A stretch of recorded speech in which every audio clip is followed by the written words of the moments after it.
morning. Welcome to the Board of County Commissioners meeting. It's October 21st. I'm Vice Chairman Cecil Pendergrass. Unfortunately, our Chairman will be here today. I'm here with the rest of the board. Could you please stand for the invocation of Pastor Greg St. James? Greg here? Pastor St. James here? If we could have a moment of silence prior to this for our Commissioner, our colleague, and our friend, Commissioner Mike Greenwell and his family this morning. A moment of silence, please.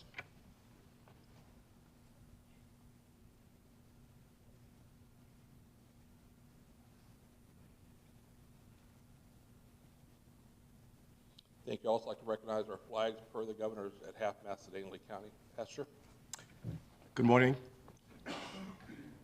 Oh, Father God, how good and pleasant it is when your people come together in unity. We ask, Father, for your holy presence this morning, and we ask, Father, that not only you fill this room, but you fill the hearts, that you give us the wisdom and the understanding as we discuss very important matter for your people. So we thank you and we bless you. In the name of your Son, Jesus Christ, we pray. Amen. Amen. Please join me in the Pledge of Allegiance.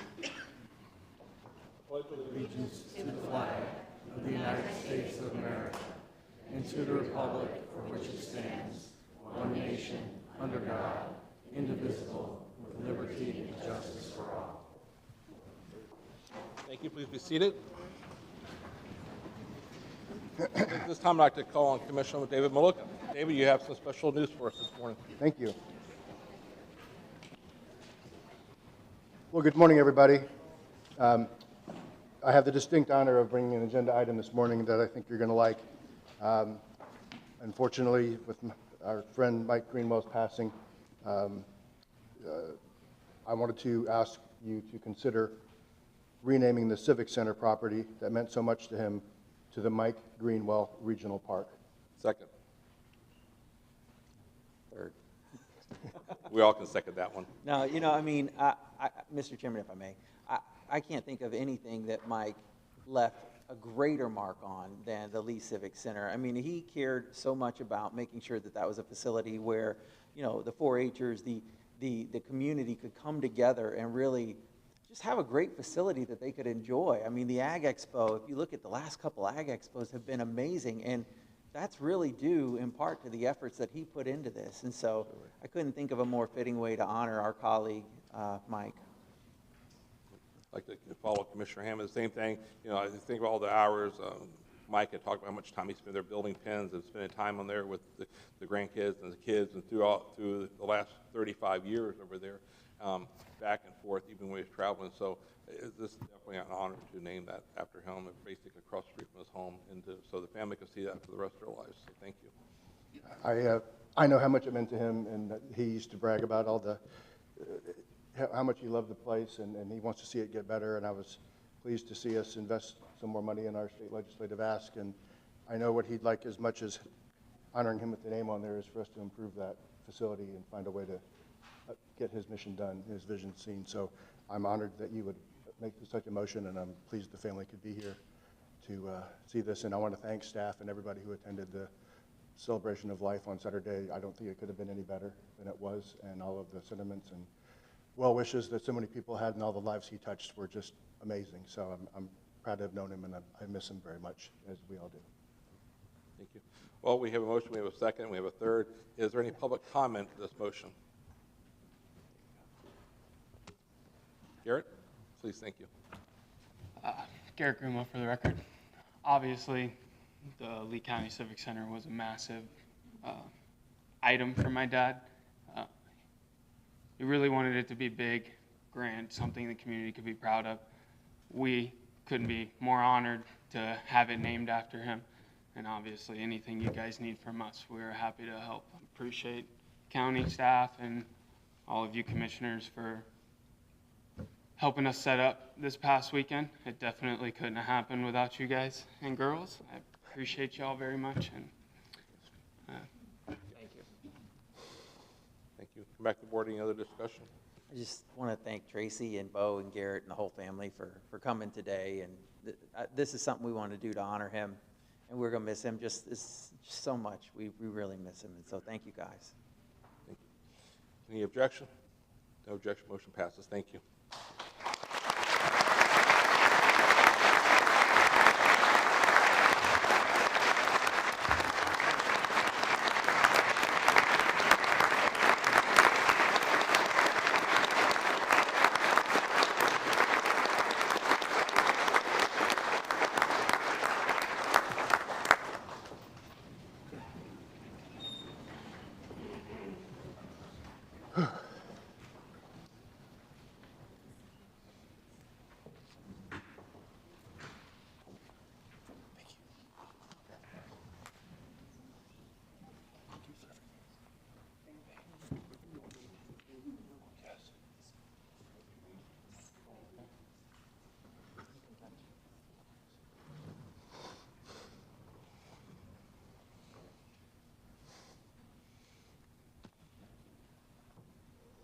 I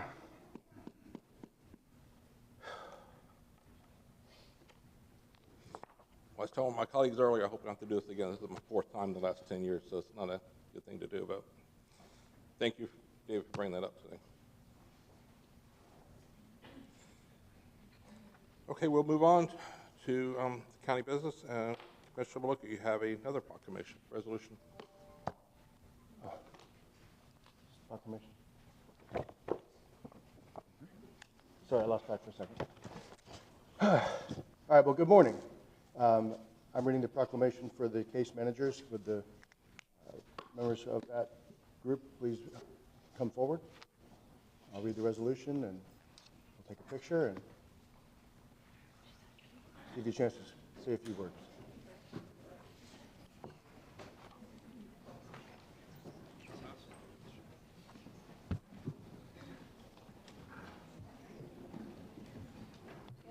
Wow.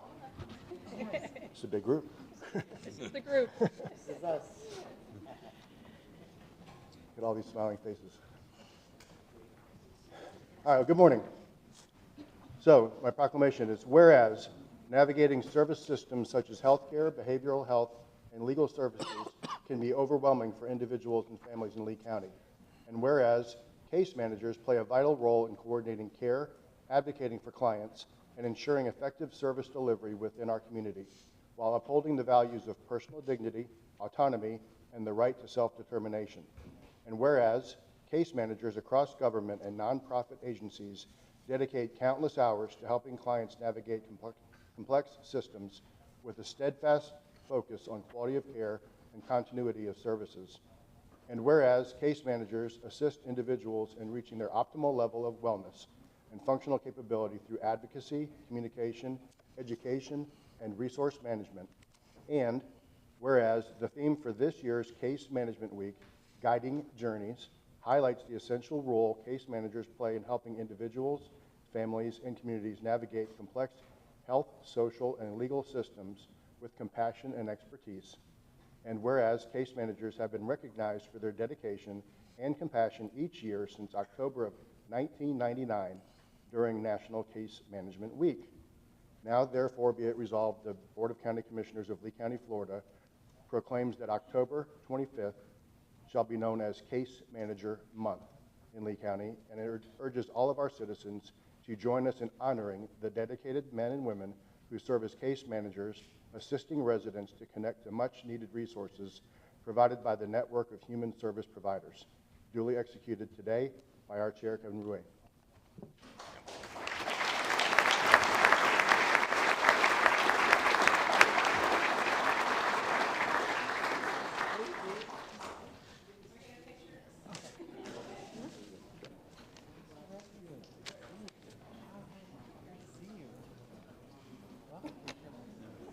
You have a big team. Yeah. Can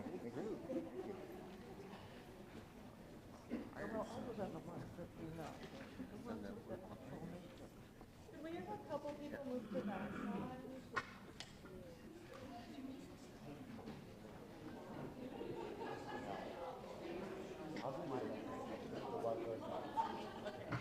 Perfect.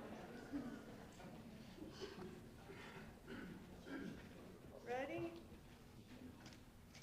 A little more. Thank you.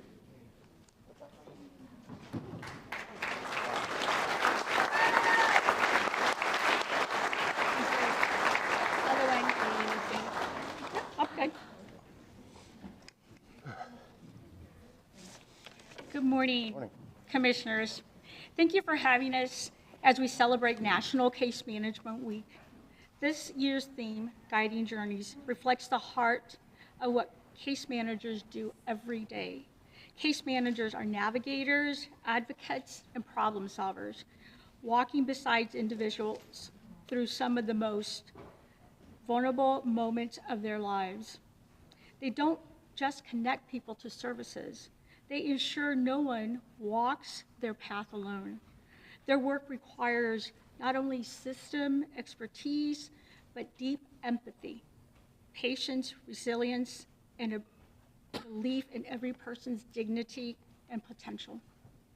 We often measure outcomes, the length of stay, readmissions, the cost, but what can't be measured is the power of a case manager saying, "You're not alone. We'll figure this one out together." Those quiet moments change lives. This year has brought challenges and greater demand. Yet our case managers continue to adapt, innovate, advocate, and serve with compassion. Their work may be behind the scenes, but its impact is seen across families, systems, in Lee County. This week and always, we want to honor those case managers and what they do, but who they don't just support journeys, they guide them with a purpose, compassion, and unwavering commitment. Every extra call, every connection made makes a difference. Thank you. Thank you.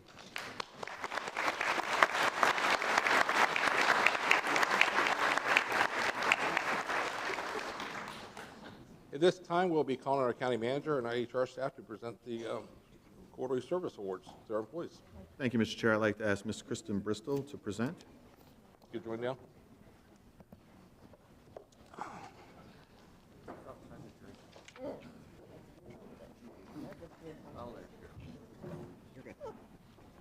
Good morning. I'm Kristen Bristol from Human Resources for the Lee County BoCC. Summer Crozier accompanies me this morning from Human Resources, along with County Manager Dave Harner. We are here this morning to present the Length of Service Awards to eligible employees for the third quarter of 2025.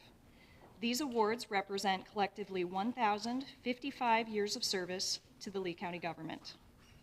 For those employees present, as I call out your name, please step forward to receive your coin from the county manager and greet the commissioners and senior team. Please remain off to the side to take a group photo at the end of the presentation. As I start calling each group by years of service, I ask for everyone in that group to congregate in the back. Let's get started with the 5-year recipients. First off, we have Mike Boytek from Solid Waste.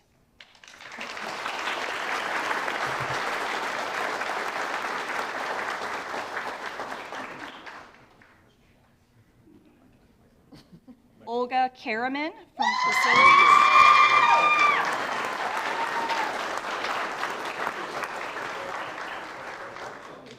Emily Gear from Parks and Recreation.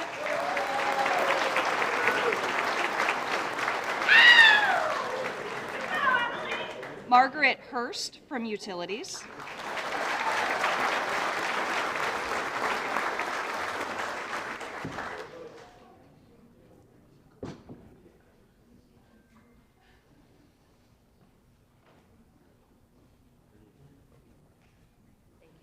And we have Justin Newbury from Facilities Construction and Management.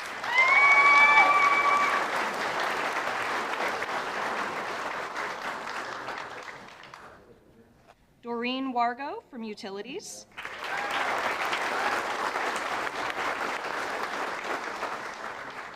And if I can have everyone with 10 years of service, please congregate in the back. The first with 10 years is Timothy Birdie with Parks and Recreation.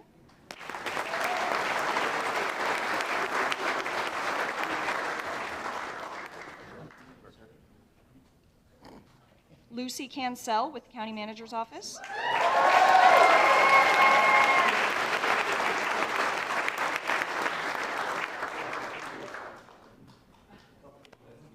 Margaret Cressup with the Library.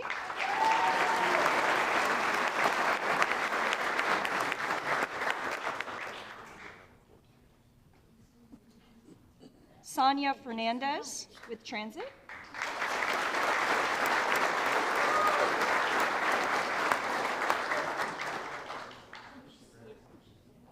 Leslie Haynes with Natural Resources.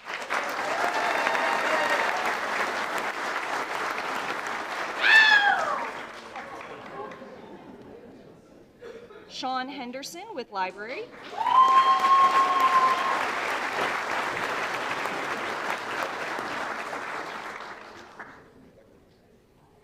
Richard Kolk with Utilities.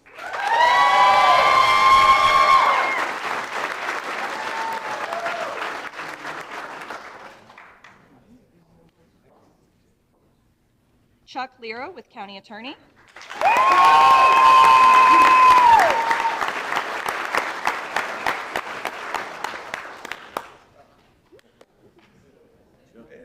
Edith McDonald with Parks and Recreation.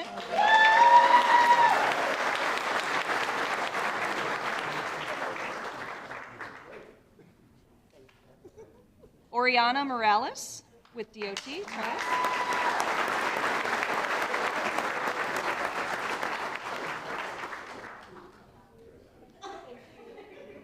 D'Angela Norega with Library.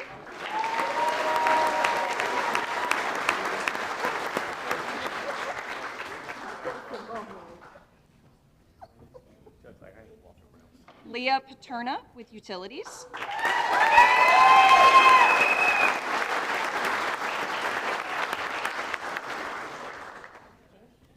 Tim Stottle with Transit.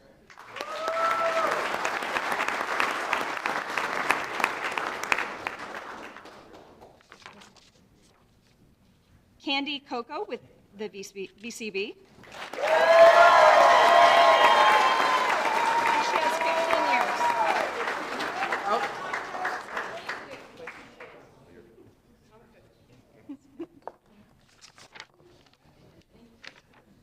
right. Now I'm going to begin the 20 years. If I can have everyone receiving 20 years, please gather in the back. The first is Lisa Cook with the Library.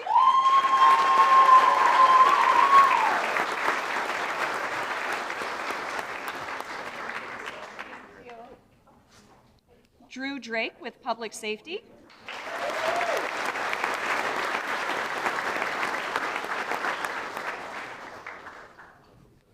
Paul Nolan with Facilities.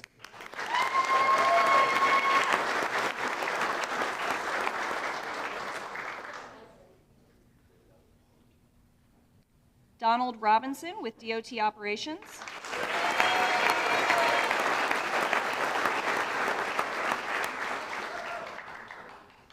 Jessica Wilkerson with Utilities.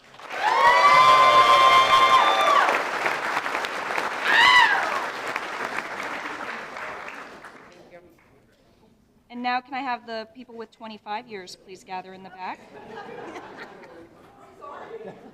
The first will be Jason Fournier with Solid Waste.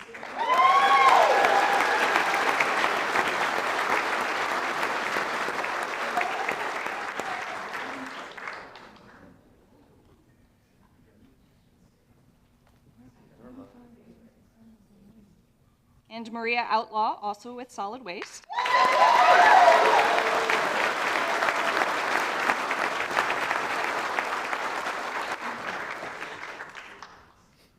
Gerardo Rivera with DOT Operations.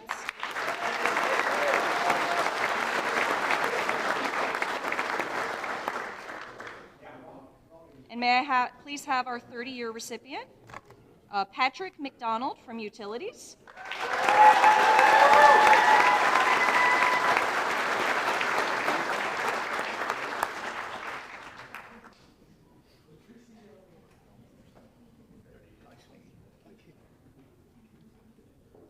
Okay, and now we have the 35-year recipients, beginning with Nancy McPhee from the VCB.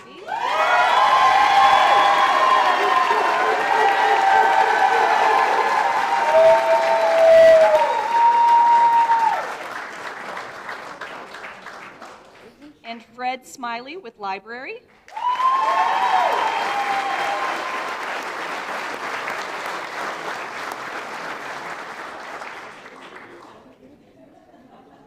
And Dana Torgerson with Parks and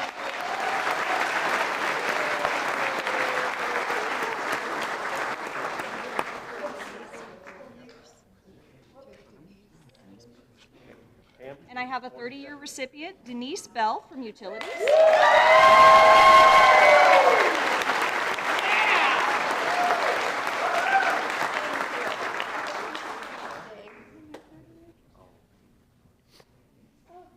And then with 40 years, we have one recipient, Carol Liss from DC.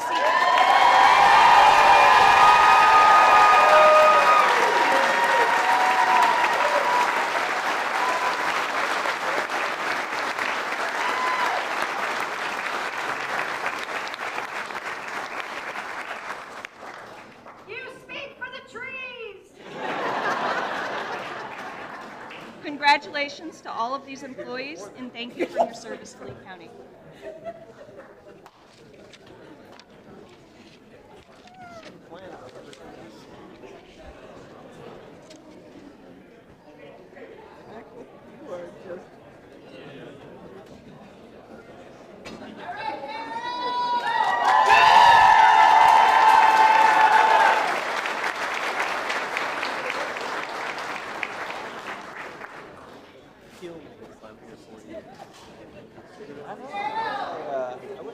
Someone will.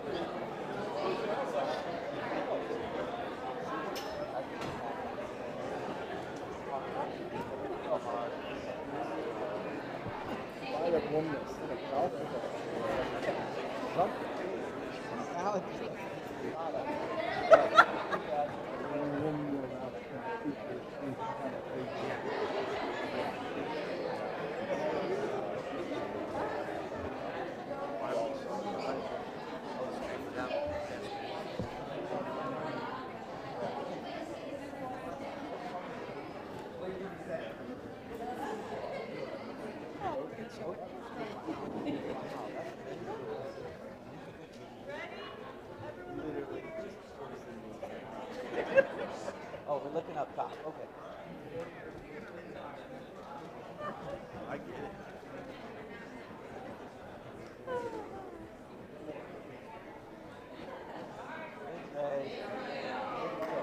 That's true.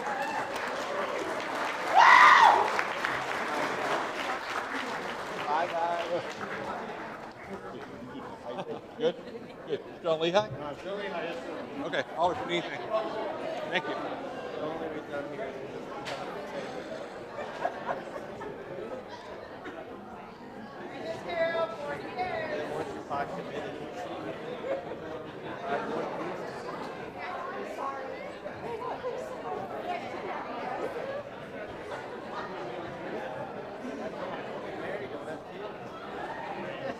Doing great.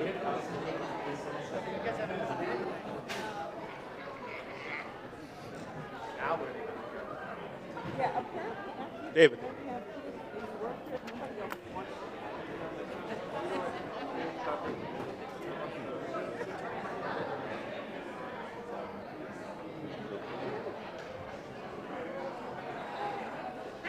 Nothing changed on that? That thing? The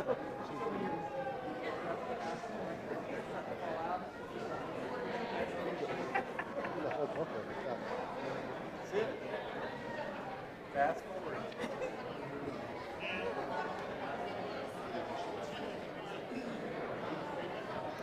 Mount Shine reveals itself to the citizen. Okay.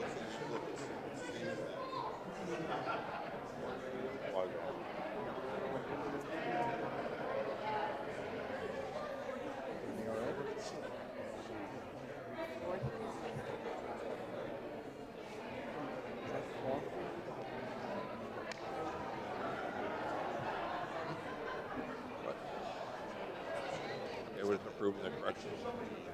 Okay. Are we approving the corrections, or are we going to vote on it? Does that help what we talked about? Does that help with what we talked about yesterday? Or is that later? No. Well, thank you, and thank you to all the Lee County employees. You saw a lot of great staff here this morning, and you see the many years of experience. We have one with 40 years of experience, so it's amazing, our team here in Lee County. So we'll move on to the recap at this time. We have one item, C13, approved submission of CBDG DR action plan. David, do you have anything to add to that? No, we do not. Okay. So we need a motion for that, approve the submission of that. I'll make a motion to approve. I'll second it. Any public comment on C13? Come back forward. Any objection? No objection. Motion carries. Okay. This time, moving on to the consent agenda. Items be pulled for discussion for the board. Commissioner Hammond, do you have any items to be pulled? Yeah, Mr. Chairman, I'd like to pull item 29 and 30 for discussion. Okay. Commissioner Malika. I had number 38 already on the list, but I want to add number 4 as well, please. Number 4? Okay. Okay, we have a motion to approve the balance of the items. I'll move that. The motion? I'll second that. And at the time public comment on the items move forward to the consent agenda. Any public comment? The public comment, come back for any objections to the balance? Okay. Okay, we'll go back to number 29, Commissioner Hammond. Thank you, Mr. Chairman. Item number 29, let me just turn the page to that real quick. Stand by. Sometimes the tabs are a little confused. Okay, so, Mr. Chairman, item number 29 approves an agreement with the Lee County Sheriff's Office to provide off-duty officers for spring training and the Southwest Florida Ag Expo. Off-duty officers' details are used throughout the year, with officers providing additional traffic control and security. The total expected cost for these services is not to exceed $400,000, and the amount is included in the budget. Mr. Chairman, my question on this one was going to be for staff. Seeing as part of this is for spring training games, and spring training games are, are attended by tourists and eligible to be funded by, I believe, tourist development taxes, could we look at the idea of funding this agreement partially with tourist development taxes? And I guess that's my question for the county manager. Mr. Chair, David? I'd like to turn it over to the county attorney.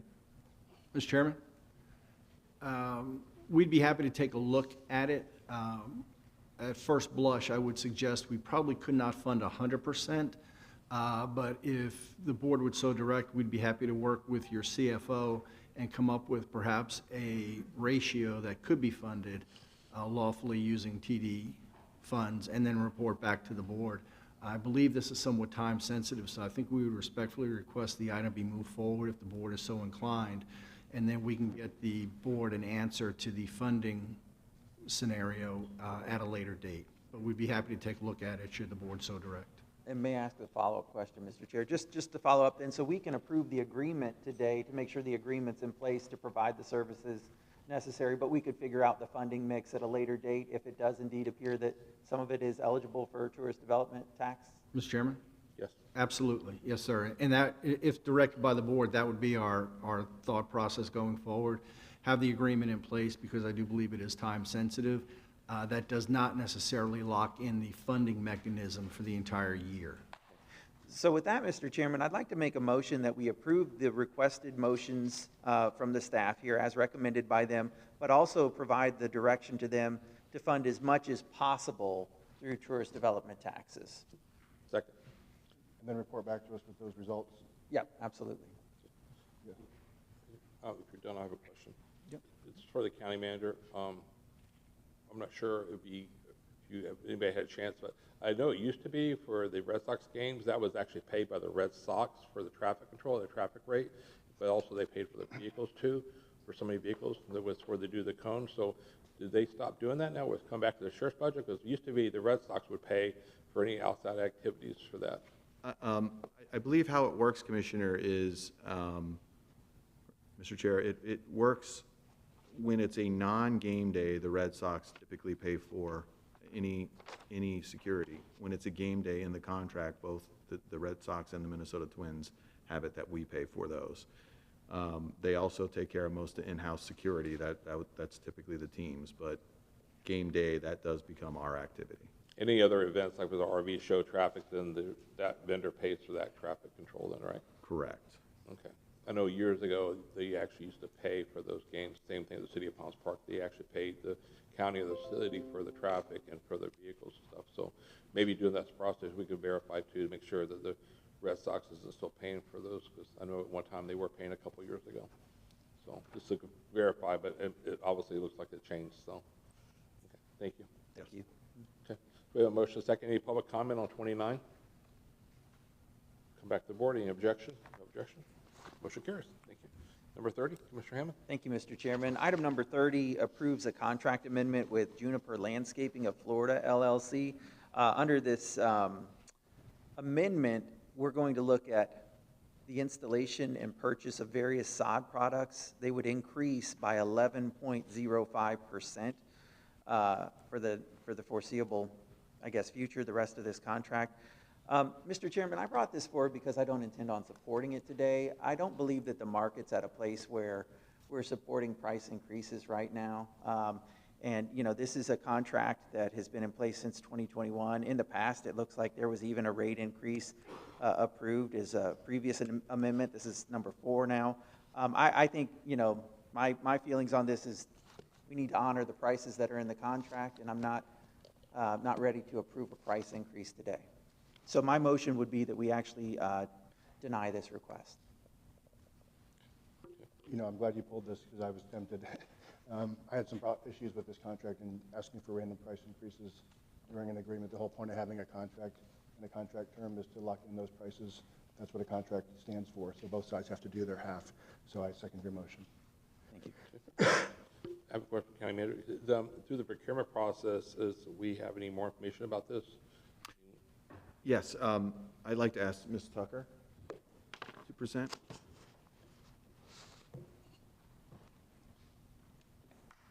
Good morning. They do have a contract with us, but when we do our solicitations, we do have a clause in our solicitations that says at the contract renewal time or in the event of a significant industry-wide market change, the county may negotiate justified adjustments such as price, term, in its sole judgment. Juniper has come back and said that they are facing some labor shortages. Their increase in labor has went up 12%. Their insurance has went up 9%. They are now also having to get sod further out than they used to have to travel, and they've also had some increases in their materials. That's why they were requesting the increase. So I know the company very well. It's a landscape company, but I know there's other companies specialize more in sod. There's sod farms that could sell it. They buy it from a sod farm. So I think maybe that's something that could change the value of this contract too, based upon the increase. So okay, thank you, Mayor. You're welcome. Any other questions from the board? Just real quick to clarify too as well, Mr. Chairman. Dave, we talked about this, Mr. County Manager. So there is an opportunity. Right now, I believe like 45 jobs are being held up while they were waiting for this answer on whether we could give them the price increase or not. What would you do for those 45 jobs? Yes, Mr. Commissioner, Mr. Chair, yes, that is correct. There are 45 jobs pending. We would go out individual quote for each of those, and staff is currently working on a scope right now to bid it out once again. So we could take care of those and get those done. It wouldn't hold anything up then. Correct. We just do individual quotes. All right, thanks so much. Mr. Chair, again, I'm really glad that you did this, and I think it's the right thing to do. If this was a unforeseen tariff, issue or some out of their control, but what their labor rates are with their employees or insurance is an ordinary part of being in business to me.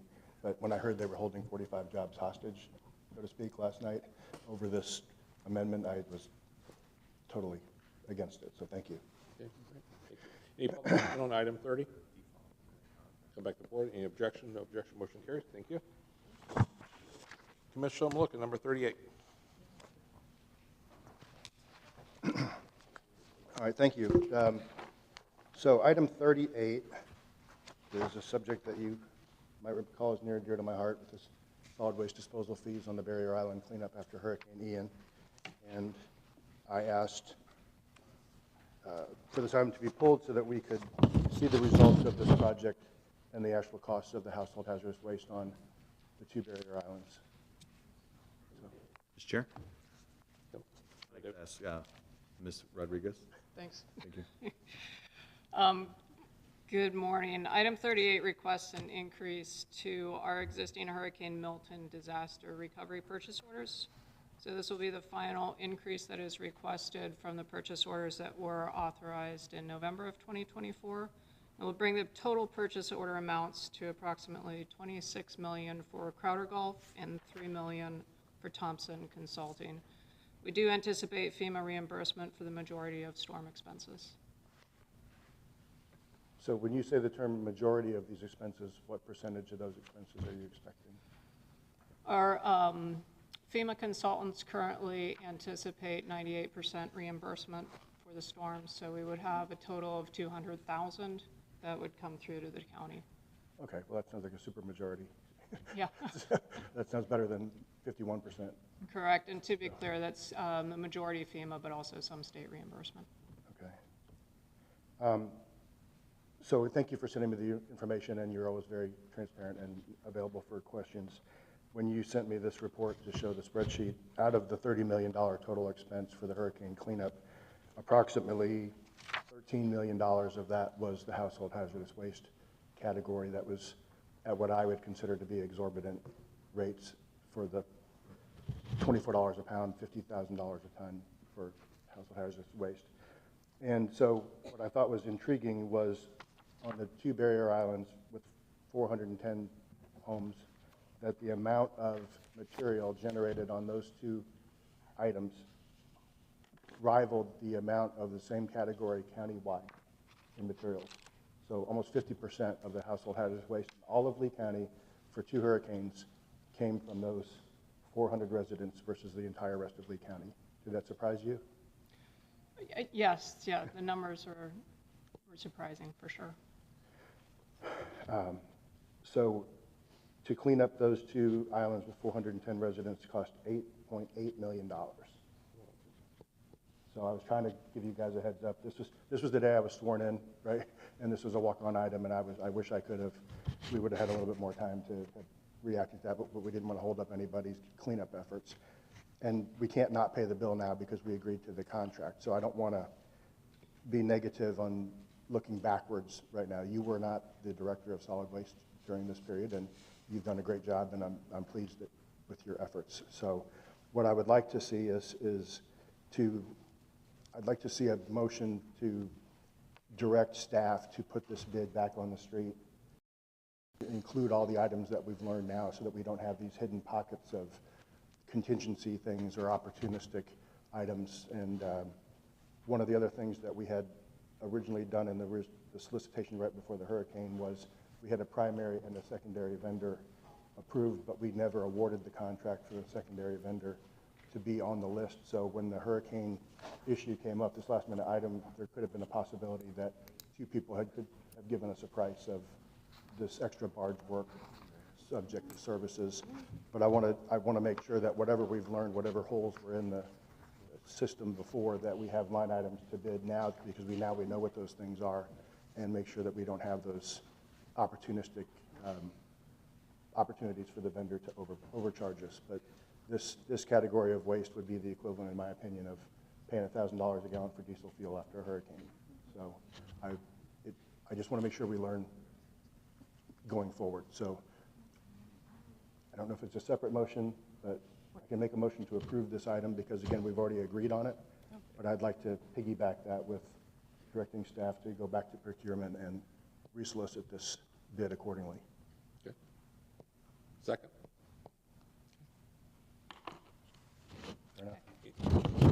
Any other questions for staff? Do I need to split those motions? No, I think we're good, Commissioner. Right, Richard? Mr. Chairman, if the board is satisfied, 1 motion would be sufficient. Yep. Just wanted to clarify. Thank you. Thank you. Any public comment on item 38? Come back to the board for any other discussion? Any other discussion? Any objection? Objection, motion carries. Thank you. Dave, you had number 4 too, correct? Yes, and this will be quick and easy. This is regarding the fixed asset disposal list that we get here, and there's 18 pages of items that were disposed of. Some of them were disposed, sold, lost, stolen, donated, et cetera, by different departments. What I would like to, I asked the question, this looks like an Excel spreadsheet. Is there a purchase price column that we're missing? Is what we paid for it when we bought it, and then what did we sell it for? We disposed of it, right? To see what the net effect of those items were, because in our ordinance, there's certain categories over 5,000, under 5,000. You know, I just wanted to see where it played out. I wasn't able to get that information before this meeting. We all had a lot of things going on last week, and it's not a problem, but I would like to, I won't stand in the way of approving this particular item.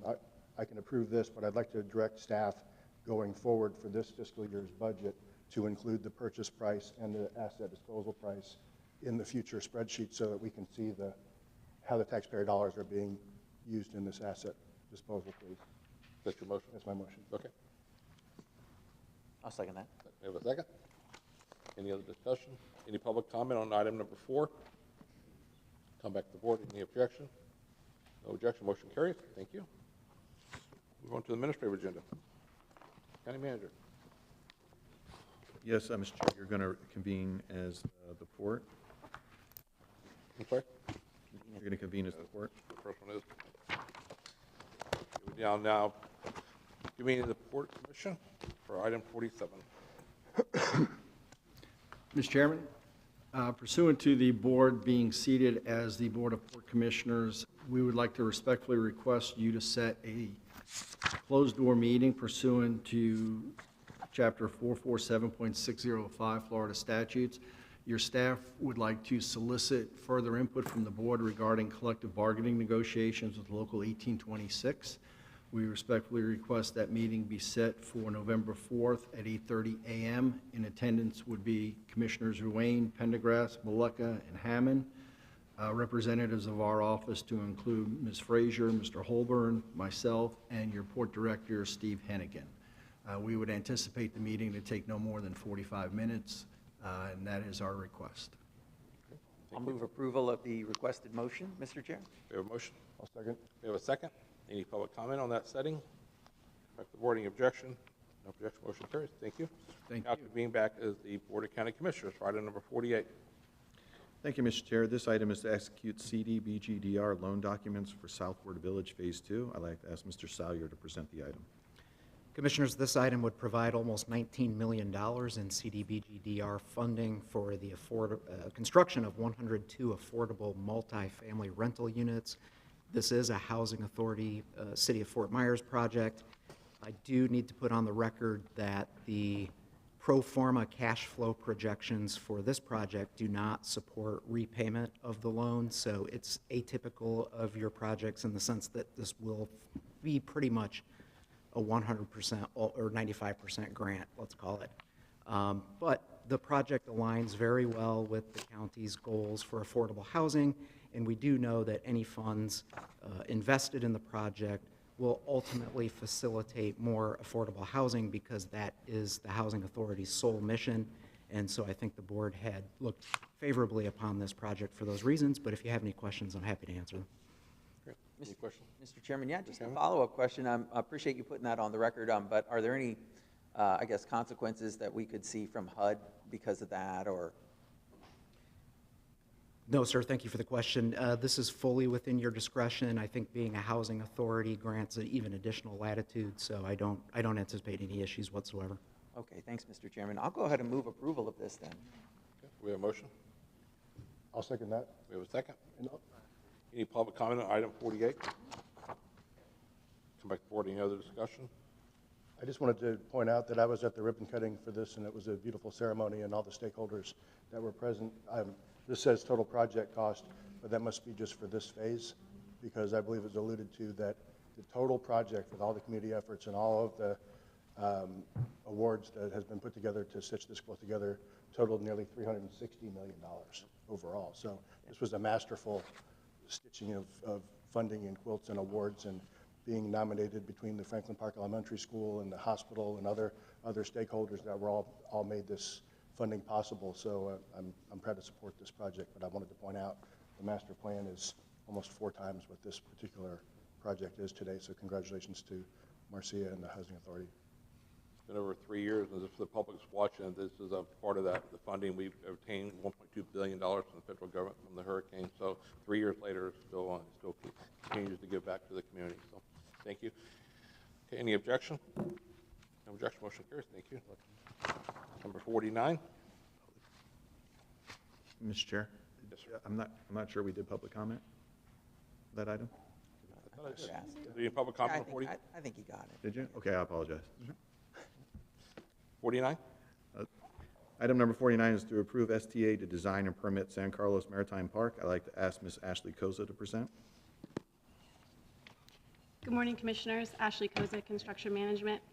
Item 49 approves a contract with Highspans Engineering in the amount of $1,168,000 to design and permit the San Carlos Maritime Park. This project will restore the park, the working waterfront, the shrimping operations, including a new bulkhead, improvements to the vessel loading and unloading areas, as well as mooring points. The project also includes widening of the existing boat ramp and other port improvements, and I'm available for any questions. Great, thank you. Any questions for staff? Okay. Anything else? You good? Any public comment on item 49? Come back to the board for a motion. If I may, this was a continuation of this item based on my comments, a request to consider a public use of a boat ramp at this facility as a contingency plan for if the other site didn't go through. In that discovery period, it was brought to my attention that adding the term public use up front was going to delay the project unintentionally for the funding and the procedurally on this. So I want to step back and withdraw that. I guess I don't need to withdraw that motion, but the motion today will not include a public use at this time to approve this. And if some point in the future we want to add that use, it could come back before the board as an amendment, in the future as a standalone idea, and we'll see what that looks like in the future. But hopefully we won't need that anyway. My goal is that our lands department is successful with the place down the street. So since I asked for that consideration, found out it was going to delay the project at this time to amend that, I'm going to step back from that amendment and just make a motion to approve it as is. I'll say. We have a motion and a second. Any public comment on this item? Item number 49. Come back to the board for any other discussion. So thank you, staff, for working through this. This is obviously something that we need to continue this shrimping business in Lee County and Southwest Florida. So thank you for getting this project moved forward. So I appreciate you vetting it and making sure that we played everything out to every possibility. any objections to the motion? No objection. Motion carries. Thank you. Item 50. Thank you, Mr. Chair. This item is to award engineering services contract for Estero Boulevard Hurricane Ian repairs. I'd like to ask Mr. Rob Price to present the item. Good morning, Commissioners. Rob Price with DOT. The next two items are for Hurricane Ian repairs on Estero Boulevard and Fort Myers Beach. First is a $1.4 million contract with Johnson Engineering for construction engineering and inspection services. This contract is partially funded by the Federal Highway Administration, with the balance being funded by a state legislative appropriation. I'm available for any questions that you might have. Any questions for staff at this time? Yeah, Mr. Chair, if you don't mind. So I was excited to see that the project came in under budget for the bid. The two bids together were about roughly $10 million out of a $14 million round numbers bid.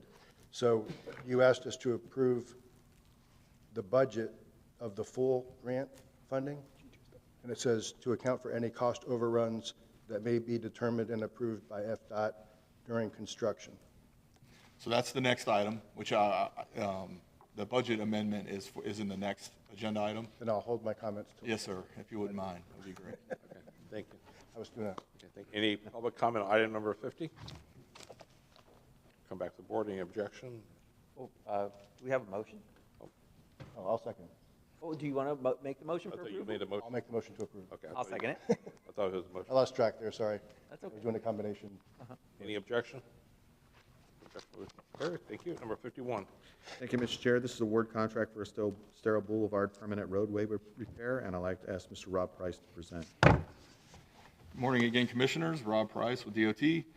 So this item awards a $8.4 million contract to Wright Construction Group for the construction repairs on Estero Boulevard in the town of Fort Myers Beach. This contract is partially funded also by the Federal Highway Administration, with the balance being funded by a state legislative appropriation. We're asking the board to also approve a budget amendment in the amount of $13.7 million, which matches the grant funding that was originally awarded for both projects. This additional amount will cover any future change orders that are needed without requiring us to come for budget amendments. However, any change order over $100,000 will be brought to the board for approval per our procurement ordinance, and I'm available if you do have any questions. Hey, I have a question. So, like I said earlier, what possibilities for upgrades to the project could be used, those contingency funds that you just mentioned in the budget for? So it's not so much upgrades. For instance, some of the construction, there's some pervious drainage facilities in the medians along some portions of Estero. without us actually excavating all the pavers out and actually getting in there to see how the pipes are functioning, it was impossible for us to do the damage assessment. So FHWA has approved kind of an exploratory task for those items where we can go in and see if the pipes are working sufficiently, if we need to replace any of them, if we need to change out the stone. So there might be some change orders and some tweaks that we have to go through that we can cover with change orders through the project as we're in construction. So it's basically an allowance item that allows us to discover and repair, replace accordingly, so we can actually take it apart and actually fix the problem and have enough money in the allowance to resolve the problem and not just leave it like it is. Correct. No, that's exciting. That drainage has been an issue on Estero Boulevard from the beginning, and if we're taking it apart to restore it, knowing what we know now versus what we knew then, I'm excited to hear that. Thank you. Thank you, Commissioner. Rob, a couple of things. First of all, this construction will begin in November, so we all know what the traffic's like at the beach in the season. How long is this going to last, and how is this going to impact traffic? Yeah, we're gonna do what we can to try to minimize the impacts, but it's inevitable. The project's gonna take at least a year to construct. Right. There's a significant amount of damage, so it was inevitable. We couldn't have it outside of season only. And then there's going to be posed the question, we want to do the work at night, and the same thing we did when we built the road years ago was there's residential next to the road, so we're really not able to do night work, correct? Residential, plus you have the turtle season issues. Oh, that's as true, well the lights. with night work, so we're going to do everything we can to minimize impact to the public, but it's inevitable there will be some. So I know the funding is not technically coming from our budget locally, but it's federal tax dollars, which is our tax dollars. But I see a lot of the damage down there. I know obviously it's from the storm, but also it's like we see the one picture in the middle. Whoever cleared that lot, the home being developed, looked like they probably scraped the whole lot when they cleared it. They damaged the sidewalk because that wasn't washed away from the storm. Did we ever try in the last couple of years try to recover any type of funding from people that accidentally or inadvertently tore up sidewalks and curbing from machines from going in and out of the properties? So this project is specifically focused on Hurricane Ian damages.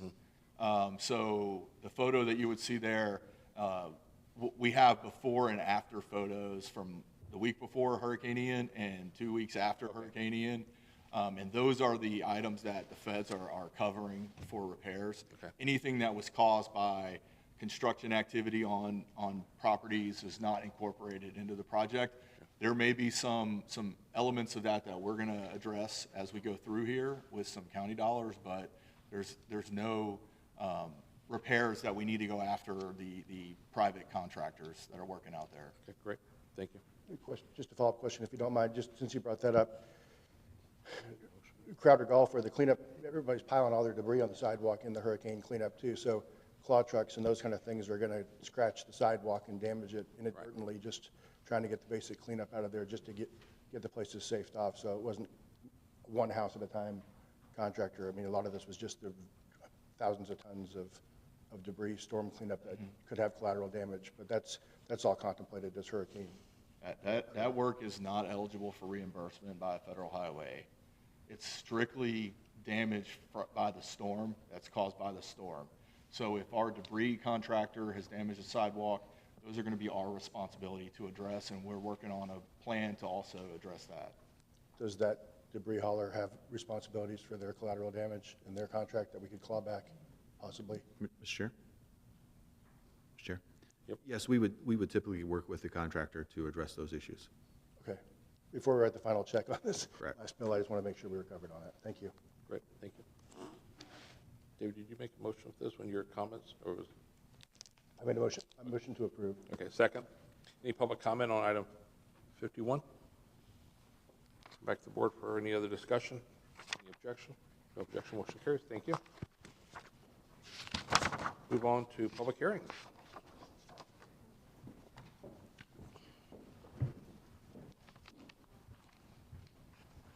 Morning. Commissioners. Amanda Swindle with the County Attorney's Office. I have your public hearing this morning, and it has been legally advertised.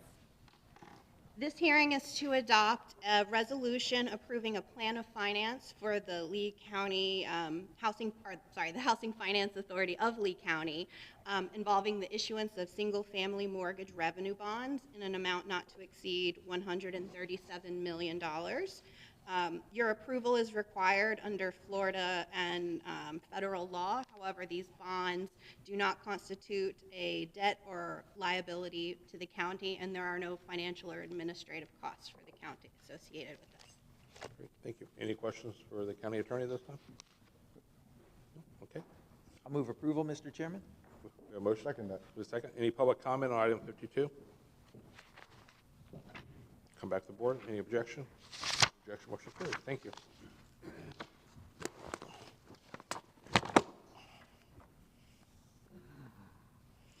We don't have any walk-ons or carryovers.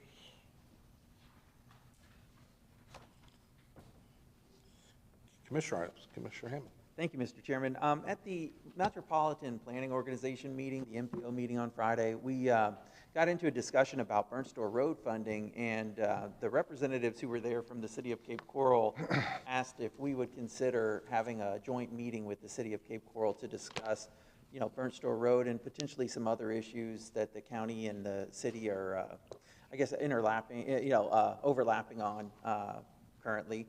And I told them I would bring the request forward as a commissioner item to see if it was the will of the board to have that meeting. I will just say for my part of it, my feelings are Burnt Store Road is a road that is critically needed to be widened in North Cape Coral. The board has done a tremendous amount of work to widen the first 3 phases of Burnt Store Road, and I know we want to get this last 5.7 miles of Burnt Store Road widened. If you look at the way the impact fee districts are shaped in the North District, the city of Cape Coral obviously collects impact fees, but those impact fees do not go towards Burnt Store Road because it's a county-owned road. It'll go towards whatever the city of Cape Coral wants to spend them on. Could be sidewalks, could be neighborhood streets. But if you look at the rest of that North Impact Fee District, it's really not generating, I don't believe, enough money to cover anything that would be necessary to widen Burnt Store Road. And so I would like to have a conversation with them about them helping to share in some of the cost of widening Burnt Store Road. It's a potentially $185, $190 million expansion, and if they're seeing development that's driving a need to widen this road and add capacity to this road, then the fees that you collect for capacity and infrastructure, the impact fees or the mobility fees, whatever they're calling them these days, could probably help us out. And then the other thing I would just like to say, unfortunately, some of you may have seen the news this morning. There was a fatal accident in this very section of Burnt Store Road last night, and 3 people lost their lives on this very stretch of Burnt Store Road. And so, obviously, the accident report will determine why and what happened there, but I really do think this is a road I'd like to see us widen as soon as possible. Thank you. Unfortunately, I was not able to be at that meeting, the MPO meeting. So the Cape Coral representatives, they say what they're, obviously we all want the road wide, and they do too. What they're using as current impact fees for that district now, they're using for internal roads or sidewalks, or? They didn't get into any details, specifics on what they're using them for, but that's my understanding of what the city, obviously they would use them on city streets. They wouldn't use them on streets that they don't own. But maybe we could come to some interlocal agreement where they could help us expedite this project, because this is an important evacuation route for the city of Cape Coral, and I would think they'd want to help us get this done as quickly as possible. Yeah, if that's your motion, I second it. My only concern is timing. Any times talked about that? Because I'd love to have all 5 of us here. Hopefully in the future we'll have 5 commissioners and have that discussion with maybe once the new commissioner is seated and District 5 seat too, since the district is north area of Lee County. I would definitely defer to the will of the board and to whatever our county manager can work out along with their city manager, whatever works best. Satisfied, I believe the board discussion and direction will be sufficient to enable a county manager to move forward and then report back to the board on his progress. Okay. Great. So, Mr. Chair, I'll reach out to Mr. Ilchizen with the city, and I'll get back to you. On scheduling that meeting. About scheduling the meeting. All right, thank you. Thank you, Mr. Chairman. That concludes my commissioner items. Okay. And I didn't put on the list, I'm going to talk about it in the future, but I just on the same note, met with a Collier County commissioner this past week, and he showed interest of us having a joint meeting with Collier County in the future. I know our county managers talk with their county manager just to see if there's any issues that we could talk about other than just meeting just to talk, but I wanted to obviously bring that up in the future. So when that comes up, I'll wait probably a month to bring that up. So, Commissioner Bullock, do you have an item?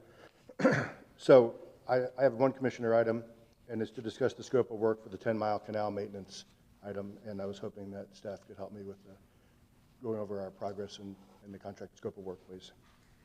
Mr. Chair, I'd like to ask Mr. Ottolini to present. Okay.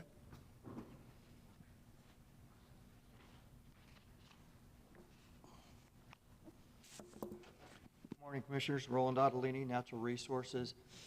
Last board meeting, we approved a contract with Sand Hill Environmental to remove vegetation in the 10-mile canal, several locations, for a contract amount of about $289,000. As you're well aware, back in 2017, we received two major storms, Invest 92L and Hurricane Irma, were dropped collectively almost 30 inches of rainfall in the 10-mile canal basin.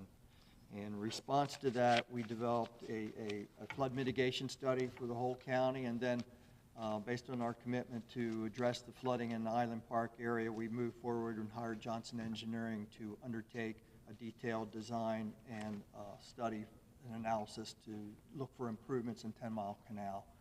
I presented those findings to you in February in a board workshop, and one of the recommendations is to remove vegetation to provide additional capacity in 10-mile canal. And to date, you've probably received several emails from concerned citizens in Hidden Harbor that would like for us to take out the second task where we're removing vegetation from that strip of land between Terra Verde and their community. So I believe that was your request to address that task. Yes, so can you tell us from where we were originally and from our discussions this week, do we have a map to show an overview of those work areas by chance? I do not have an overhead, but I mean, descriptively, it's along 10-mile canal. What the scope of work is, we're taking vegetation along the banks, about 0.8 miles of vegetation from the water's edge straight up, and then there's a kind of a remnant section that's left behind when they excavate or mine the Hidden Harbor area that's in the narrowest section of 10-mile canal, and it was identified as a restriction, and our proposal is to remove that, recognizing it is an impediment to flow. Thank you. Without not moving that, if we left it, I mean, moving that is going to help water flow to prevent flooding. Is that the purpose of this? Yes. We've been talking about this for many years now for the hurricanes, everything has hit, how it affected Island Park and San Carlos Park, Mullet Creek. So does that help reduce the flooding? That's, yeah, from an engineering standpoint, yes. I mean, removal of the vegetation will. I mean, we've got photographs showing the blockage that occurs in that area. So, I mean, that's the findings of the study, and what staff recommended was to remove that vegetation. Will it grow back after time? Well, the idea is if it grows back, then we're going to have an issue. You know, if we remove it, I would suggest that the next phase, when we make that channel, we'd also talked about a channel cut, that we actually scrape that down. The community south of that area has actually scraped their area down, so it's one canal, and that obstruction no longer exists. I remember that happened. What year was that? Do you remember what year was that? Was that in 17 or? That's when Hidden Harbor was platted. Oh, So in the south, I'm not sure when they removed theirs to the community to the south. So this item that Commissioner Moak brought up, those, just so when they hear taking down vegetation, mangroves, everybody's thinking permits, you're not allowed to do that. This will all be permitted as approved, right? Correct? Yes, we, and that was the request, was to, could we go in and selectively remove certain vegetation and leave a buffer, or at least at this stage. And we have secured an exemption from South Florida Water Management District, who's been the delegated authority for us to remove the vegetation from that area. And so recognizing, in fact, not just that area, the whole Iona Drainage District, which was a canal system that was built in the 20s for flood protection purposes, maybe some agricultural purposes as well. But the request is to, should we, can we limit and provide a buffer between the condos to the west and the Hidden Harbor to the east, and leave a mangrove buffer in place? And the engineering recommendation is it needs to be removed. Okay. One last question. This all started from 3 years ago. I guess it was the board action that approved this engineering study. This is what's coming forward to us in the future, correct? Yes, we conducted after the storm in 2017. We did that master plan, and we hired Johnson Engineering, who subsequently developed the study and the plan and the drawings, and we presented it to you at a board workshop in February. So this is basically following up with that and that's what you approved last board meeting. Okay, thank you. Any other questions? So can I ask you a favor? Can we show these, if you didn't have the slides with you, do we have the overhead? They have one. You want the plan view of the extent of the work? I have this map that shows purple work scope area, the red scope work area, and a picture of We can do that. this.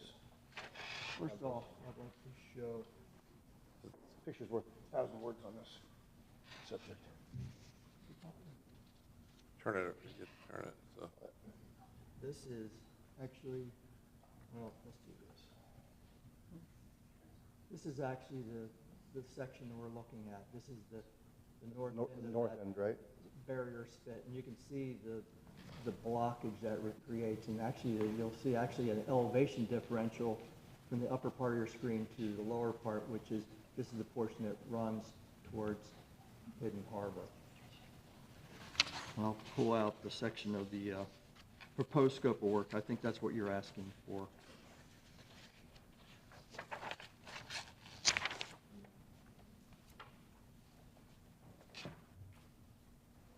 This is in general terms, the limits of work. That's US 41 to the top of the page.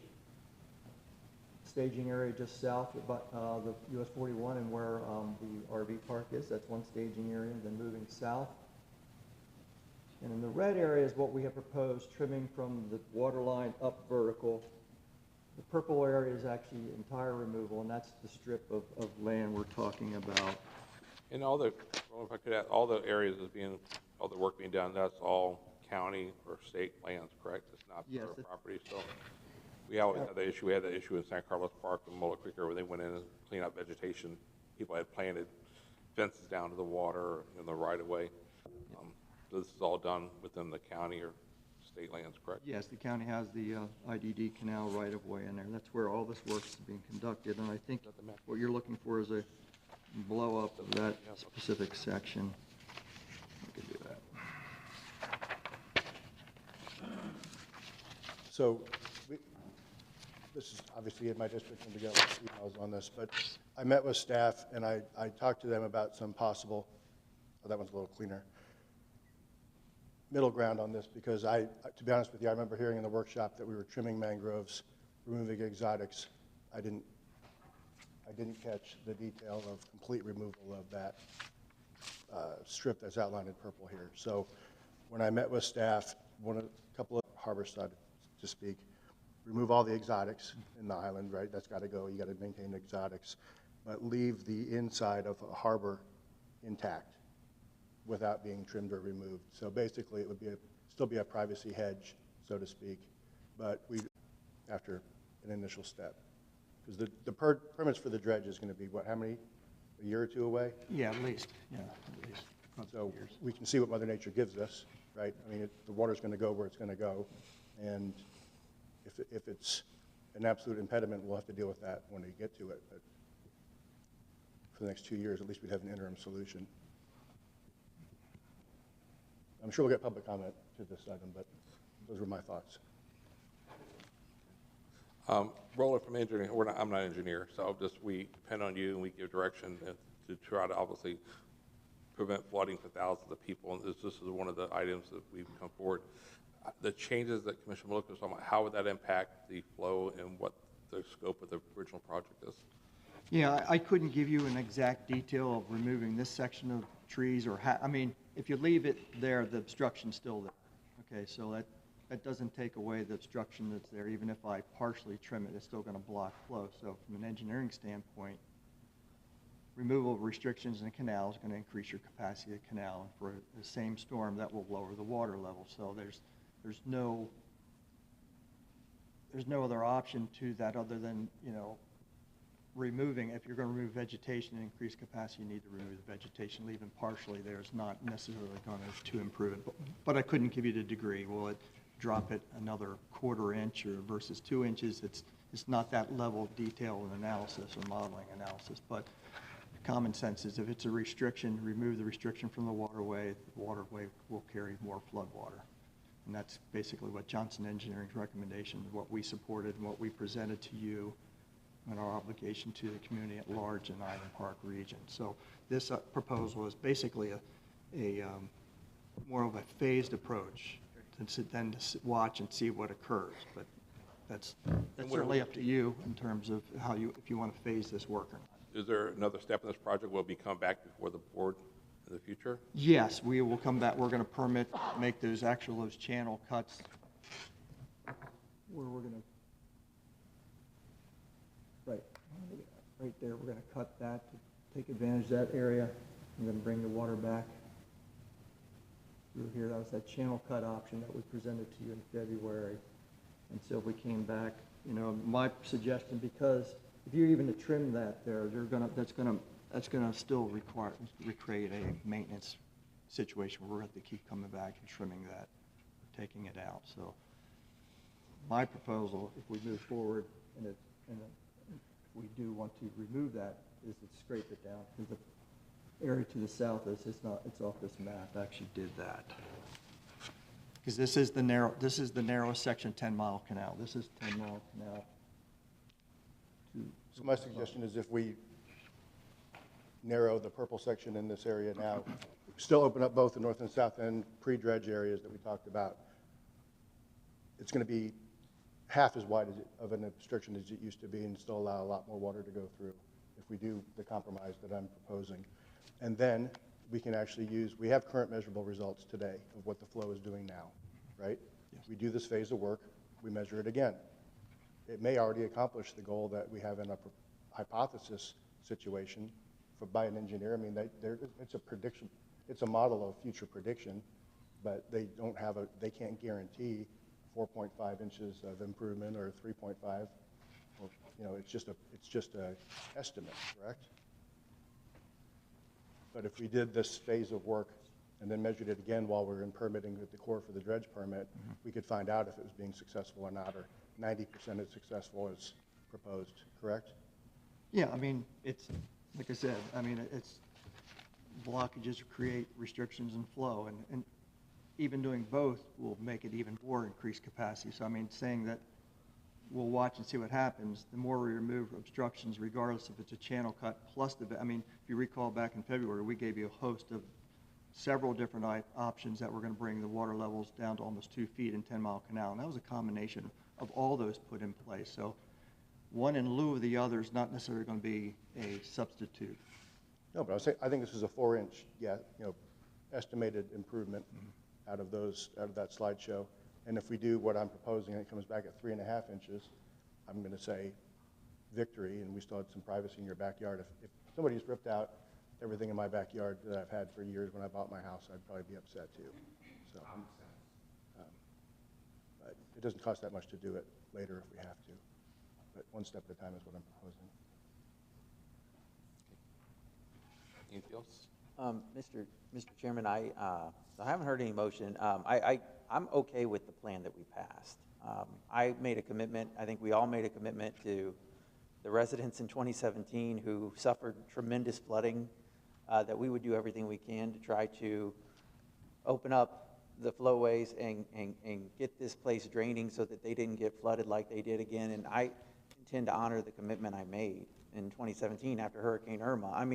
I don't know, personally, I understand the idea of trimming them, but they're just going to grow back. If you trim them, they're just going to grow back, and then to keep going back and trimming is going to cost quite a bit of money in maintenance. And so it's not a one-time thing to just trim them. They're going to grow back.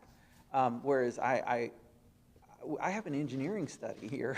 An engineering firm said this would help with the situation. And so if another hurricane happens and people get their homes flooded out again, and we didn't take that advice and we didn't honor the commitment that we made to them to try and make these changes, I know that I would have a hard time with that. I would prefer to stick with what we've passed. So that's just where I'm at, and will of the board for everybody else who wants to do whatever. And I think it's obviously our commitment. We've been sitting here, how many storms we had to talk about Island Park and St. Carlos Park. That's my concern. But again, without knowing all the background today, and it's not on the agenda today, so we're not voting for this today. But in the future, I look forward to learning more. Like you learned a lot about it. the last minute learning something about this and seeing these pictures, the last minute, it's hard for me to make a decision based upon what we've been committed to for the last 8 years, 10 years. So I'd rather wait till this is items before us to making changes or think about any changes between now and then. Look at, see what our options can be, how it's going to restrict the flows. Is it going to help with storm surge? I have that question asked about too. We'll discuss that later. Is that going to help surge with the storm surge with the restrictions, or is it going to help without the restrictions to reduce that? So I'll look, look again, we're not voting on this today. It's not, that item's not on the agenda today to move forward, the original contract to move forward with that. So between now and then, I will be talking to Roland and staff, trying to get more educated on this to see how it impacts everybody. Obviously, I am concerned about that and people's view from their home. Unfortunately, like where I live, I have a view behind my house. I don't own the land, so it changes every few years because people own the land, changes it. I don't have any, obviously, ownership of that, so I can't control that. The same thing here, you don't own the land, so I would hate to lose that view too. I'd rather have that instead of looking at condos and other houses. I would not want to see that either, but I think the whole purpose of this study was, like you said, to reduce flooding for thousands and thousands of people and reduce loss of damage and property and life. So I look forward to learning more about it. And obviously, you've been into this for a few weeks. It sounds like you learned a lot about it. No, I mean, I get plenty of emails from that neighborhood. We have to.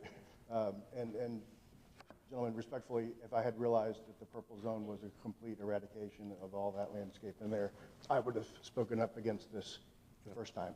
All I heard was trimming and removal of exotics, and I would have objected to that purple section. So right now, crews are scheduled to start work on this project almost immediately, correct? Yeah. So there is Yes, no, they've started with the red area to the north already. So they're going to do phase one, which is all the red first, and then come back and do As far as the map that impacts this neighborhood, but when we looked at this in the past, we've seen maps of all of South Fort Myers, and we've seen it for Buckingham and Alva and different parts of North Fort Myers and other areas. We've gone through the same thing to other areas of the county. This is a five district area that we've done. This is one project of, I don't know how many projects total rolling over the county. So this has happened other places too with their vegetation removal. But when you look at this map, it'd be nice to zoom out to see how it impacts people further east, even across 41 and San Carlos Park and Island Park, and all those tens of thousands of homes other than the homes here along the canal. Unfortunately, they have a great view now, and I would want to keep that view too, but I'm going to see what we can do to mitigate that and preserve some of the view and still provide less, drive more protection for the water flows. I think that's what we're going to be talking about in the future then. But like I said, personally, I'd like to learn more about it before I decide making changes. Commissioner Pendergrass, respectfully, it's a whole lot easier to leave something there than it is to put it back. You're not going to replant that view to maintain it. But water flowing around a 20-foot wide mangrove hedge, I don't think is going to change the dynamics of the entire 10-mile canal system for half an acre of mangroves. We're wanting to go past it. It's not a wall. It's flowing past this item. So I'd like to make a motion to not remove it on the entire purple area until we can get more information to draft a better plan. Okay. Just do the red zone work until they can come back to us with more information. Hear from the public, please. The motion fell due to a lack of a second, so at that time, no public comment on commissioner items unless it's an action taken. We'll have public comment at the end of the meeting. If there's going to be public comment on this then. Is that correct, County Attorney? There's no action taken? Yes, sir. There is no motion that was adequately seconded. Therefore, you have no motion pending on the floor. No public comment is required at this time, as you indicated. However, citizens are free to speak at the end of their meeting. Great, thank you. But again, I think I've learned a lot today, and we'll continue learning a lot. I think we will learn a lot through this process. Again, it's not done yet, and we'll be voting on that in the future. So, okay. I don't know that there's another vote to take before they proceeded with the work unless we do something about it now or soon. So maybe we can talk about it next meeting. Okay. Thank you. Thank you. Any other items, Commissioner Malika? Nope. Okay. Committee appointments. Commissioner Hammond? I have one reappointment, Mr. Chair. I'd like to reappoint Matthew Lincoln Hall to the Conservation Land Acquisition and Stewardship Committee. Second that. Any public comment on the committee appointment? Back to the board, any objection? No objection, motion carries. Commissioner Malika, do you have any appointments? I do not. Okay, I have two. I have a new reappointment of Peter Kelly, the Tanglewood Improvement District, and a new reappointment of Ben Smith to the E-Rock. Second. Motion second. Any public comment on that? No public comment. Any objection? No objection. Motion carries. Thank you. County manager items. David. Thank you, Mr. Chair. We have no item today. I just want to thank you and your staff for everything, for the Mike Greenville service on Saturday.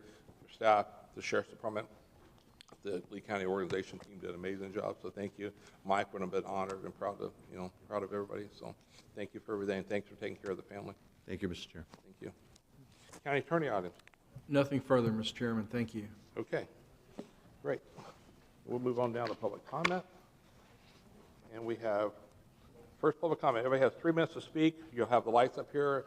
They turn green for 3 minutes. Yellow when you have 30 seconds left. Red is your time's up. You get 3 minutes. And we don't we'd rather request not any type of applause or any type of comments when people speak or after they speak. Thank you. First speaker is Linda Reese. Sir, good morning. Good morning. I've been in Fort Myers since 1973. I bought a house off of Winkler Road in 1991. The traffic has gotten awful. They're going 50, 60, 70 miles an hour down that road. It's all residential. My question is, why is Crystal Drive 25? There's mostly businesses. There's some houses, but that's 25. Their speed limit. Ours is 40. They go 50, 60, 70. We've tried to call the police. We've called the sheriff. We put a cop car empty. They're still speeding. We're requesting 2 cameras, one on each side of the road. When they start getting tickets, you're going to make money. You're going to make a lot of money. When they see the tickets, they're going to stop speeding. We've tried other things. We're requesting a stop sign. That's not going to do it. We've had a cop there a couple of times, but, they don't have the staff to do that. So we're asking to go to the speed limit of maybe 30, or 30. Right now it's 40, or 35, to reduce it, and put 2 signs there. Or caution, children here. Dogs have gotten killed. People have gotten killed. We've had several people walking, and they've gotten killed walking on that road. So we're requesting 2 cameras, if we can, on each side of the road, in the middle. So when they start, and the worst speeding is after 4 p.m. From 4 to 10, they're going 70, 80 miles an hour. My friend lives right on that road, and she hears all of it. So that's my request right now. Thank you. I have your card. We'll get with you later about that. Okay. All right. We all know the signs don't change. We had somebody the other day get arrested on the news, get arrested on 133 on tree line. I don't know how they go down 133 Wow. on tree line. Oh, my So God. signs, I can tell you as a retired police officer, signs don't make a difference, but we'll get back with you about All that. right. We'll Thank you. forward your information to the Sheriff's Department. Thank you. Appreciate it very much. Next speaker, David Wallinger. Wallinger. And after David, we have Crystal Comsier. It's hard to see, read the writing here. Comisar.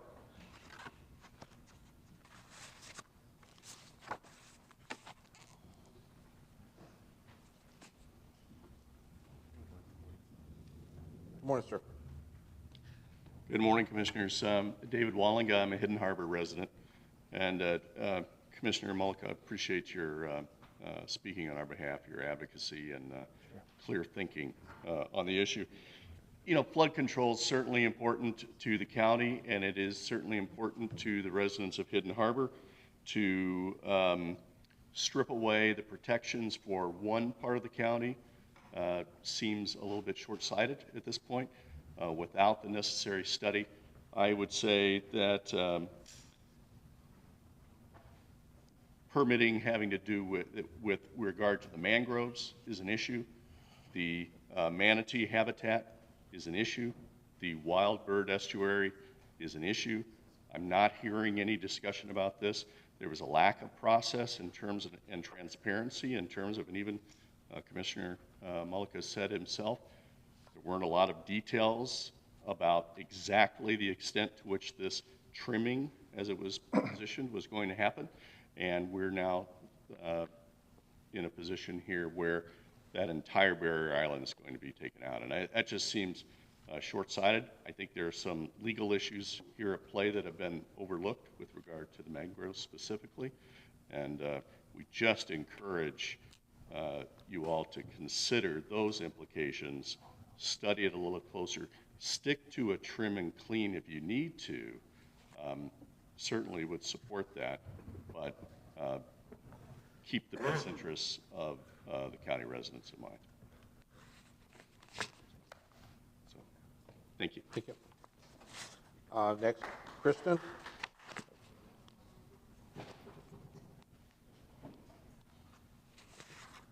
And after Kristen, we have Jake, Commissar. Hi, I'm Kristen Commissar. I'm actually the person who contacted you originally.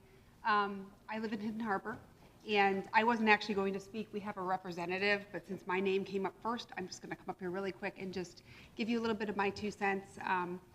The biggest issue is, of course, our environment and how this is going to affect our environment. Also, how it's going to affect flooding.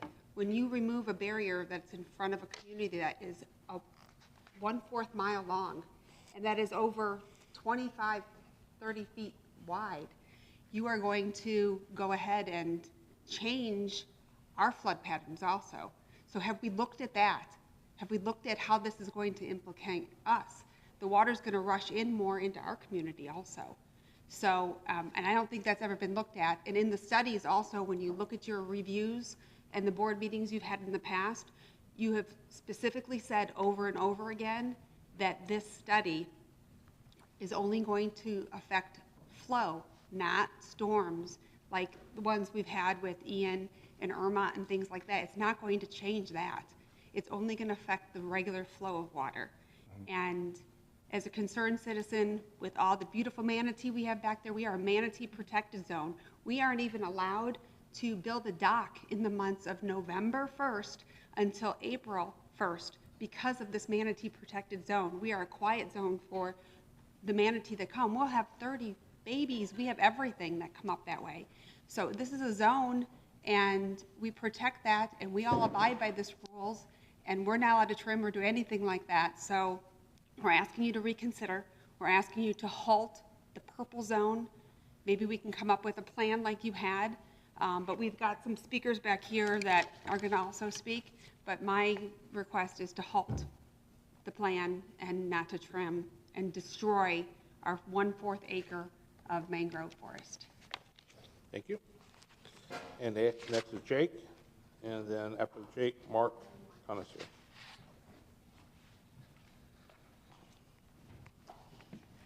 Hello all. I'd like to just put a halt to this based on the speakers we have coming up and motion to delegate my time to other speakers. Thank you. Thank you. And next is Mark. Then after Mark, we have Cindy Ziegler.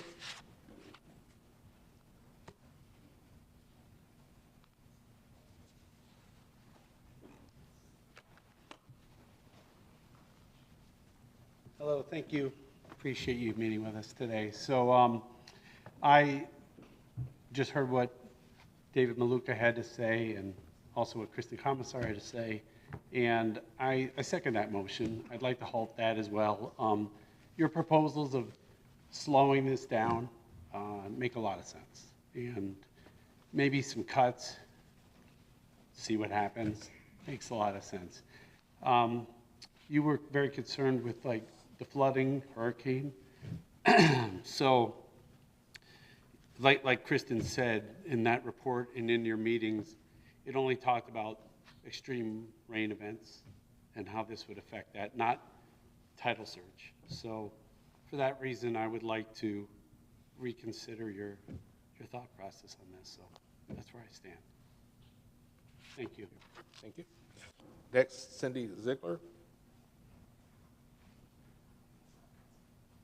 And after Cindy, we have Leonard Marcellus.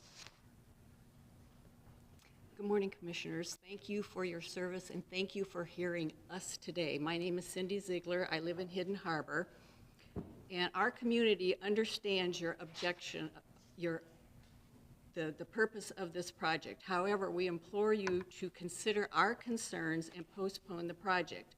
We feel these objectives can be achieved without massively affecting the ecosystem that now resides on this Task 2 island? Do all of the mangroves that provide crucial shoreline protection supports the biodiversity and plays a role in combating the climate change need to be removed? Does all of the vegetation that provides a windbreak for the homes on both sides of the island need to be removed? Do herbicides that will impact our water quality and the fragile ecosystem need to be used? Does all of the habitat that provides protection for our manatees and for our native birds, do they need to be removed? I am confident that a compromise can be reached. For example, an aggressive trim of the mangroves within the canal. I beg you to please halt this project. It will surely prove reckless in the future. Thank you. Thank you. Next speaker is Leonard Marcella. And after Leonard, we have Angela Hernandez.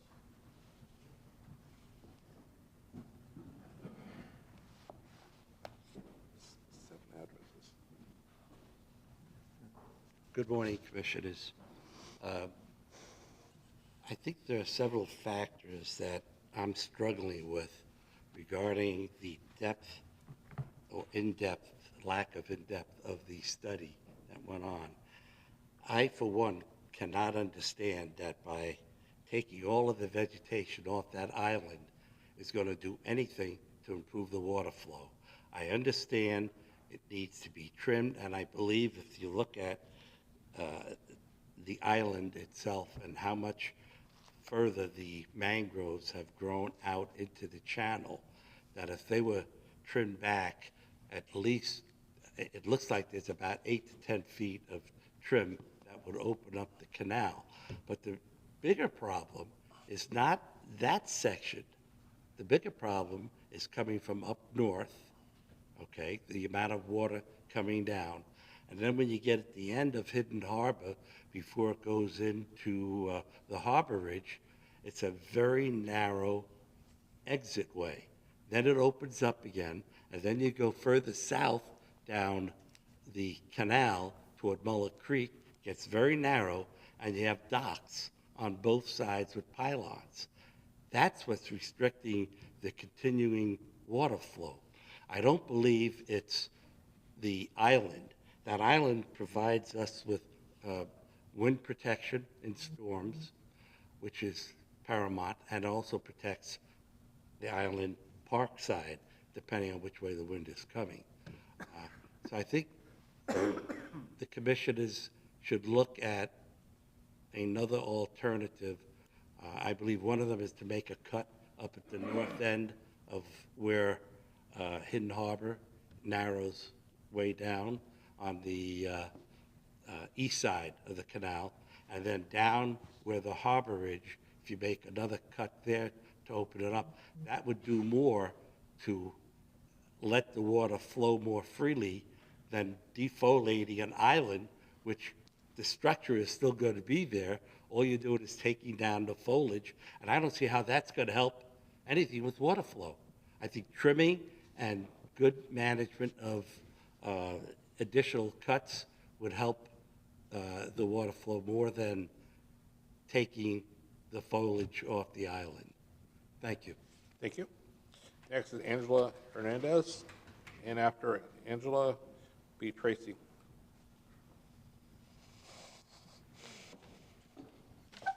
Good morning, Commissioners. Thank you for taking the opportunity to speak with me. I'm Angela Hernandez, and I live on the east side of the 10-mile canal. I do want to answer one of the questions that was asked and I'm sorry, Roland, I apologize, the last name. You asked whether it will help with flooding. The studies that have been done so far have solely been on rainwater events and storm surge flooding. To quote directly from that discussion, Hurricane Irma had a lot of rainfall. That was a major rainfall event. And to reiterate, the studies that have done to date have only been rainfall events, nothing on storm surge. Again, directly from the discussion, Hurricane Ian produced a large storm surge in Lee County. Hurricane Helene caused a significant storm surge in low-lying areas of the county. The regions closest to the Caloosahatchee is heavily influenced by tide and therefore subject to storm surge. And from the county's flooding facts website, frequently asked question, although cleaning the drainage system upstream may be beneficial, dredging and removal of vegetation in the estuary will have little effect in reducing tidal surge in levels. In fact, research has shown that modifications on the estuary can increase surge damage by reducing the energy absorption our shallow vegetated coastal systems provide. I apologize. Powerful winds aren't the only deadly force during a hurricane. I'm sorry, your time's up. Okay. Thank you, though. Okay. Next speaker is Tracy Hernandez. Same residence. Okay. And after Tracy, Thomas Milton. Good morning, Commissioners. My name is Tracy Hernandez. I'm a homeowner on the South 10 Mile Canal. I'm here today regarding the approved scope of work for 10 Mile Canal maintenance, specifically Task 2 of Contract 9468. Task 2 calls for complete removal of all vegetation within Task 2 limits. For clarity, I'll refer to that area as the barrier island, because that's exactly what it is, a natural buffer zone.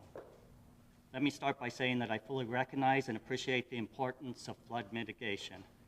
As a resident of a coastal community, I understand the need for effective maintenance and long-term planning to save lives and protect our homes and infrastructure. However, flood mitigation must be balanced with careful consideration of the methods used. Not all approaches provide equal benefit, and some create vulnerabilities. I'd like to highlight three major concerns. First, storm surge protection. The 2025 preliminary design report for South 10 Mile Canal by Johnson Engineering clearly states that the planned improvements will not mitigate flooding from storm surge, nor does it recommend the complete removal of vegetation from the barrier island. Yet the current contract calls for complete vegetation removal on the barrier island.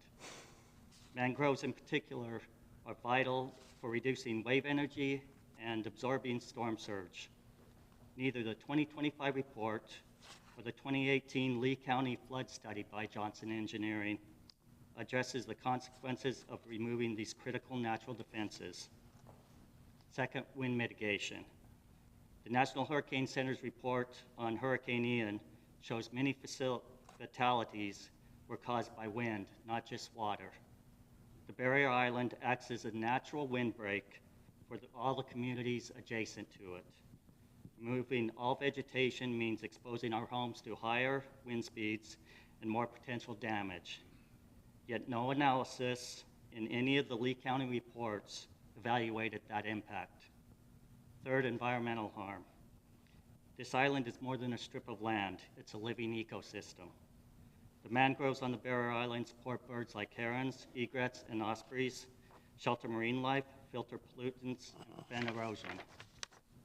Complete clearing would cause irreversible environmental harm, and this too has not been adequately studied or addressed. To be clear, I support responsible canal maintenance. Task 2 goes beyond the recommended flood mitigation measures in the Lee County reports. It risks causing greater harm. It should be revised, focusing on flood mitigation without raising the risk from storm surges, wind, and causing environmental damage. Tracy, your time's up. Thank you, sir. Thank you very much. Next is Thomas, and after Thomas, we have Marcia Ellis. Good morning. Thank you. Removing roughly 1/4 acre of mangroves from the island along 10 Mile Canal is not maintenance or trimming. It is destruction of a mature mangrove ecosystem. Florida law recognizes those mangroves as protected habitat regardless of origin. Cutting them down will increase flooding, erosion, and risk. Asking the county to pause and reassess is not about stopping progress. It's about doing what is sensible and sustainable.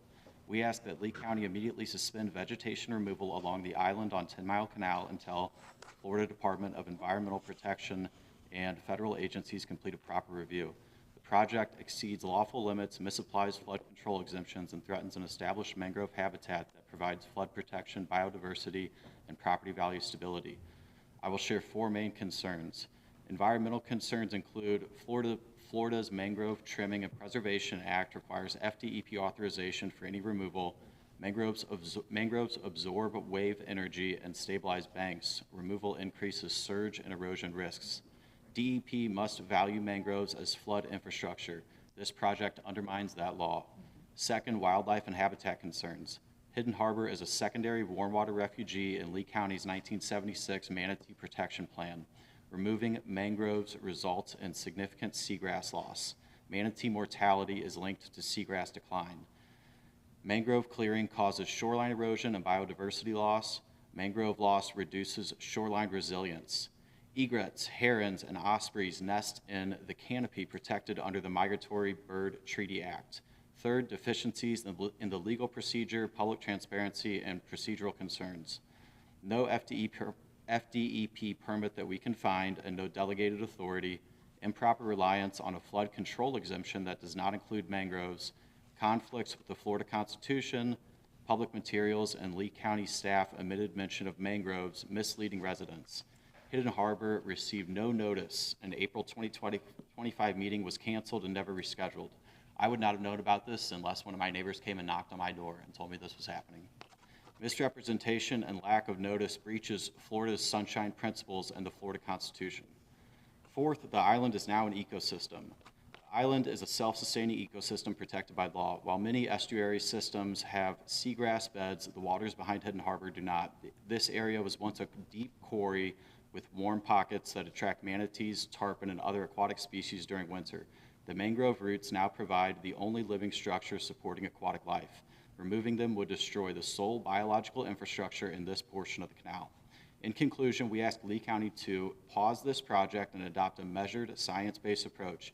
The island protects property, wildlife, and taxpayers. We propose to halt the removal of mangroves along the island on 10 Mile Canal, meet with residents to provide full information and rationale behind the current scope of work, release all documents related to the vegetation removal project. Great, thank you. Next is Marcia Ellis, and after Marcia, we have Ashley Marie Jenkins.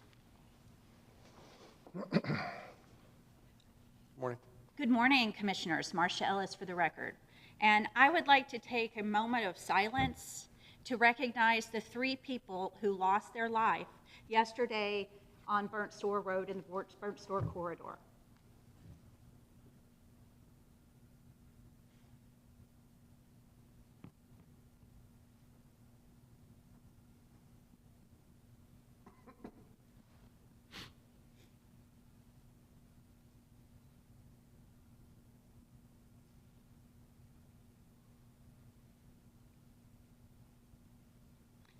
The people living in the Burnt Store corridor depend on a coordinated effort between Lee and Charlotte County. And those folks have been begging for years for the road to be addressed. For at least 4 years, members of the Burnt Store corridor have reached out to me personally, asking for help in advocating that road be looked at and that growth in that area be checked, because the infrastructure is not there to support it. Instead, what has happened over the last 4 years is that in every direction in this county, growth has exploded. And those resources that should be devoted to saving people's lives in the pinch point on Burnt Store corridor have been diverted to other places. Now, silence, like honoring the folks who have died on Burnt Store corridor just yesterday, speaks volumes at times. And the silence that we're getting from Lee County on Senate Bill 180 says a lot. What it says is that the local governing officials here do not value their home rule enough to defend their role in governing this community. that they would rather be helpless and have decisions made and have interventions happening from the legislative level to find and fix the problems that you don't want to own. There has been ample opportunity for a burnt store corridor to be moved up as a priority. Instead, that model of the pinch point and knowing that there's a dangerous situation at the burnt store corridor, that model instead is being repeated in my own neighborhood on Alico Road to make that connector up to 82, which will be a deadly decision and expose my community and the commuters coming from Lehigh and Gateway to that same level of dangerous conditions that exist. We need you to lead us. Thank you. Have a good day. Thank you. Next speaker is Ashley Maureen Jenkins from Naples. Thank you. Good morning, gentlemen. For the record, my name is Ashley Marie Jenkins, the living woman and implied surety for fraudulent bonds made in your county in my namesake from Naples City. As a new and unintentional stakeholder of your county, I was hoping to be meeting with you under different circumstances to share a project that I've been working on for months for a water endowment fund in South Florida to repair broken infrastructure, which was placed on hold when this fraud occurred to me in Lee County. My name is well known in Collier County and City of Naples as an advocate. One of my commissioners asked me at a public meeting if each of the people involved know who I am. I have quietly influenced policy statewide, nationally, and locally via a postage stamp, pen, and public record for 4 years, and much of my work I keep private. Last year, removing fluoride from Collier County, City of Naples, and then other advocates advanced this to the state. I have privately championed for livable wages and alternative funding for our municipal employees, as well have dedicated to the past 3 years to water quality. I do this in civics unpaid. Instead, this morning, it is unfortunate I draw your attention to the notice that I have brought to you, this matter of fiduciary concern for your county and its taxpayers. To summarize, on July 27th, Lee County Deputy Sheriff Brian Ainer of Lee County Sheriff's Office forcefully removed me in under 6 minutes from my private automobile for the allegation I traveled 5 miles over the limit as I was slowing. Ainer battered, tortured, and falsely imprisoned me. Ainer wrote 4 citations which misstated facts, to which falsified reports are a crime. Ainer misstated that I did not have a valid driver's license, registration, or insurance, which were written upon each citation and report, and then misrepresentation of speed alleged traveling, when to date, no speed calibration prior and after has been provided. 0 first appearance with a magistrate to discuss being taken without a warrant for allegedly traveling and slowing below 30 in a alleged 25-mile-an-hour zone. Opposite lane said 35 miles an hour. Now, Lee County courts have failed to verify jurisdiction, meaning all charges and orders are null and void, and any judgment will be void as 0 jurisdiction for this case exists in this court. Your circuit clerk of courts has failed to perform a fiduciary duty in this case and has allowed civil and criminal fees to add up against the collective corporations in Lee County. This is the liability I come to you, the legislatures in this county, to notice. What is occurring requires immediate reform of all counties in Florida, as it places our great state in a space of vulnerability.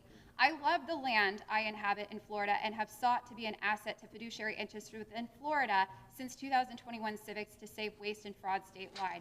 I thank you, commissioners, for your time and encourage you to look at the notices I left with this lovely lady. Thank you. I urge you to contact those constitutional officers where they're separate. The clerks and the sheriffs are separate constitutional officers. You don't have to speak your time's up. Thank you for your time, though. The president has this information. Thank you. Great, thank you. Next speaker is Glenn Chelo, C-H-E-L-O, Cello. Glenn?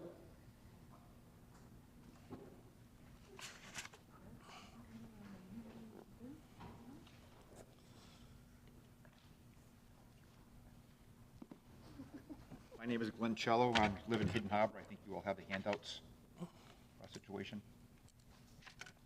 Thank you very much for what you're trying to accomplish here.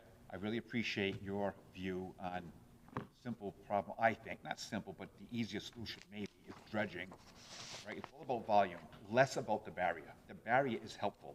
It cushions the blow when the surges do come through, through storms or extensive rainfall.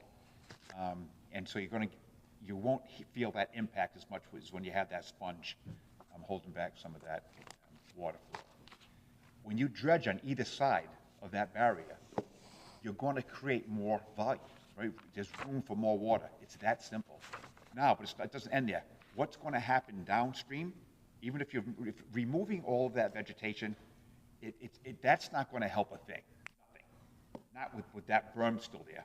So that berm, we think, is in the plans that it's going to go. It does nothing, right? Just common sense. Cutting all those mangroves down, which I've heard takes anywhere from 30 to 50 years to maturation. To just say, well, I already promised my constituents in the past that this is what we do, so I think we should pass it anyway. After hearing what you said, is, with all due respect, short-sighted and frankly just putting the cart before the horse. I think you've heard a lot of good testimony here from my fellow neighbors, with at least some food for thought and at least some cause for pause for now in that purple area, if not just leaving it alone altogether. It does more harm than good taking it out. It's all about volume, and trenching does it, and you don't have to trim the trenches there forever. You don't have to keep trimming the mangroves. So, thank you. Great. I have no other cards or any other public comments at this time. Okay, we'll come back to the board. Again, we'll be adjourned. Thank you.